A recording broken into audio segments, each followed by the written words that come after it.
আমার মাথার ভিতরে একটা জিনিস পাকাইতেছে।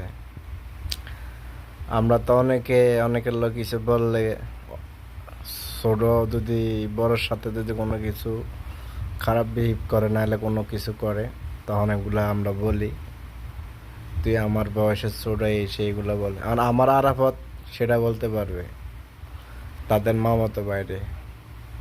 ঠিক আছে, এই বেশি টক্কর নিস না। তোর বাপেরই বিয়া করাইতে নিছি, আমার মায়ে উইদ্যা আমি উইদ্যা যে বিয়েতে গেছি। ঠিক আছে, তোর বাপের বিয়ে আমি দেখছি, নাহলে তোর বাপের বিয়ে খাইয়েছি আমি।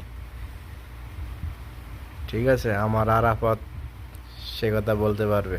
যাই হোক, পাশে এলো আমার ম্যাডামের, তার পাশে এলো তার ছোট ভাই মামুন, আর মামুন করলো আমার ছেলে আরাফত।